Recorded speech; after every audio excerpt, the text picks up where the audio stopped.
अस्सलाम वालेकुम वरहमतुल्लाहि वबरकातुहू। साथियों, उम्मीद है कि आप लोग बखैर होंगे। अल्लाह आपको यूं ही खैर व आफियत से रखे, खुश रखे, आबाद रखे। आज का टॉपिक बड़ा अहम होने वाला है। अभी अहमियत की वजह क्या है? अहमियत की वजह हज 2025 की इंफॉर्मेशन।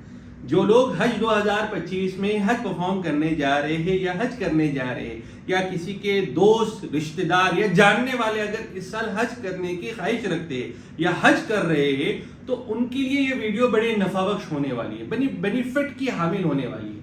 अगर आप इस वीडियो को देख रहे हो, अगर ये वीडियो आपको फायदेमंद लगती है, तो उन लोगों को जो लोग इस साल हज परफॉर्म करने जा रहे हैं, तो उन लोगों को जरूर शेयर करें। तो आए हम अपने मुज़ाकरे की शुरुआत करते हैं।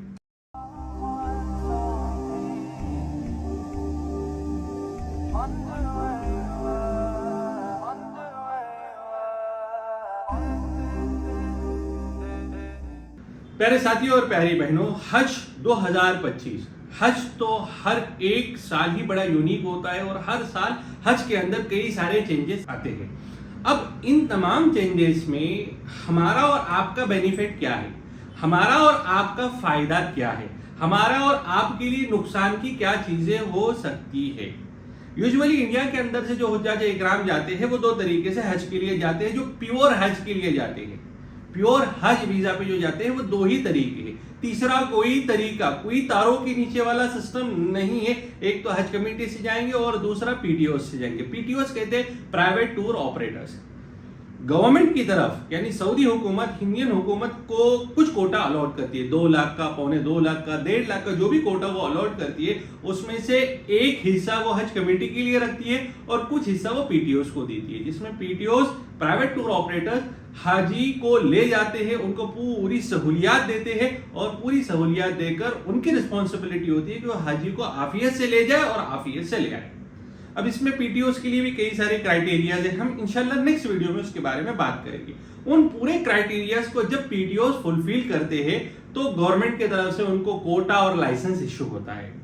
हर साल इस तरीके से होता था, लेकिन इस साल और ज्यादा उन्होंने आसान भी कर दिया और थोड़ा कॉम्प्लिकेशंस को भी बढ़ा दिया। पहले ऐसा होता था कि 50 का एक यूनिट होता था, 100 का एक यूनिट होता था, वही लीड करता था। लेकिन इस साल गवर्नमेंट ने हुकूमत सऊदी की वजह से कहा है कि भाई अगर आपके पीटीओस 52,000 का कोटा इस साल दे रही है गवर्नमेंट, और 52,000 के कोटे को सिर्फ और सिर्फ 26 लोग ही लीड करेंगे।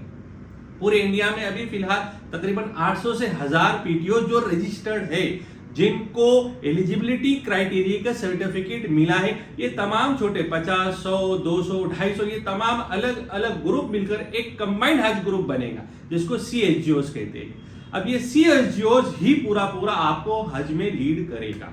अब साथियों, इसमें बेनिफिट क्या है और नुकसान क्या है? पहली बात आप ये समझिए कि बेनिफिट ये रहेगा कि पूरा के पूरा 2,000-2,500 के लोग एक साथ पूरे के पूरे ट्रैवल करेंगे।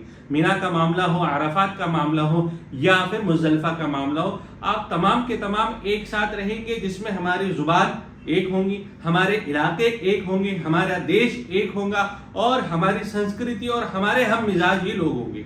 उमूमन ऐसा होता था कि भाई अगर 3,000 का मौलम का खेमा है, 3,000 से 3,500 का मौलम का खेमा है, तो ऐसी सूरत हाल में कुछ हमारे पड़ोस मुल्क के भी लोग रहते थे, कुछ बांग्लादेश के रहते थे, कुछ पाकिस्तान के रहते थे, कुछ श्रीलंका के होते थे, कुछ मालदीव्स के यानी जनूबी एशिया के अलग अलग खित्ते के अलग अलग हुज्जाज इकराम, अलग अलग आज़मीन उसके अंदर रहते थे। लेकिन अब ये होगा कि अगर हमारा 2,000 का ग्रुप है तो 2,000 पूरे के पूरे हमारे एक ही मौलम के जिम्मे होंगे और एक ही खीमे में होंगे, बल्कि अलग अलग टेंट।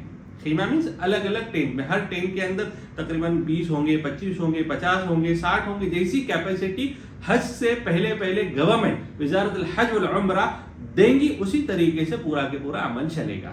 अब आपको क्या करना है? आपको क्या करना है?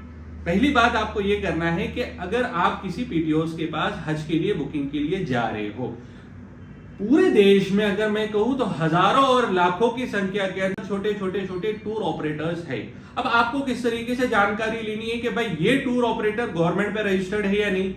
आप इस पे से अंदाजा लगा सकते हैं कि अब मैं जिस इलाके से बिलोंग करता हूं, मैं महाराष्ट्र में पुणे से बिलोंग करता हूं।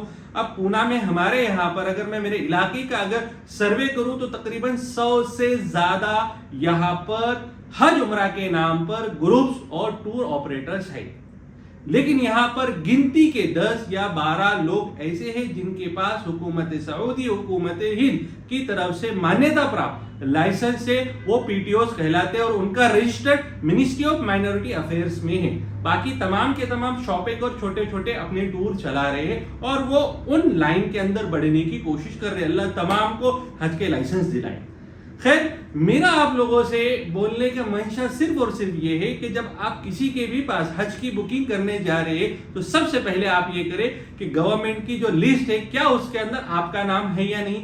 2025 हज का एलिजिबिलिटी क्राइटेरिया जो गवर्नमेंट ने दिया था उसका सर्टिफिकेट आपके पास है या नहीं, उसके अंदर कोटा आपके पास है या नहीं, आप किस सीएचजीओ से जुड़े हैं, क्या आपके पास उसकी मालूमात है या नहीं, ये तमाम इंफॉर्मेशन के बाद ही आप आपकी बुकिंग दें। देखिए साथियों, आप आपका हार्डकोर कमाई, आपकी मेहनत की कमाई आप सालों कमा कर आप हज के इस सफर के लिए जमा करते हो और कभी कभार अक्सर ये चीज देखी गई है कि कोई बदमिजाज, कोई बदबख्त आकर आपकी इस मेहनत की कमाई को उछक लेता है और दिक्कत आपको आती है। लोग सस्ते के चक्कर में जाते हैं, लोग गैर लाइसेंस शुदा लोगों के पास जाते हैं जिसके पास लाइसेंस नहीं है, जो उम्रे का काम तो कर रहा है लेकिन लाइसेंस नहीं है।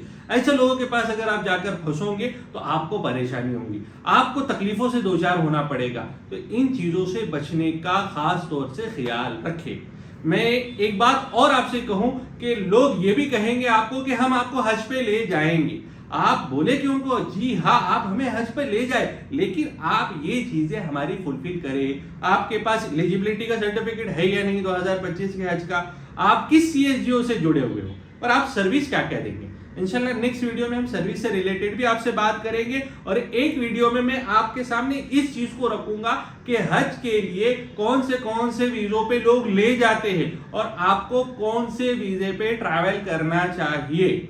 अगर आप जो वीजा गवर्नमेंट की तरफ एप्लीकेबल है उसके अलावा वीजा पे जाएंगे तो आपको क्या दिक्कत होगी। तो इंशाल्लाह नेक्स्ट वीडियो में मैं ये दोनों टॉपिक कवर करूंगा। उम्मीद करता हूं कि चीजें आपकी समझ में आई होंगी और ये उम्मीद करूंगा कि आप आपके दोस्त अहबाब को इसको शेयर करेंगे ताकि लोग ये चीज समझे और लोग फ्रॉड से, लोग परेशानी से, मुसीबतों से बचे। और ये हमारा और आपका काम है कि हमारे और अपने लोग इन लोगों से बचे जो लोग गलत काम कर रहे। जो लोग सही काम करें आप उनको सपोर्ट करें, आप उनके साथ खड़े रहे, लेकिन जो गलत काम कर रहे आप उनको रोके, क्योंकि हदीस पाक है जिसका मफ़हूम है अगर आपके सामने कोई बंदा गलत काम कर रहा है या तो आप उसको हाथ से रोके या आप उसको जुबान से रोके या उसको आप दिल में बुरा समझे। वज़ालिका अज़अफ़ुल ईमान, ये आपका ईमान का सबसे निचला दर्जा है। अगर आप हाथ से, जुबान से, बोल से रोक सकते हो तो आप रोके।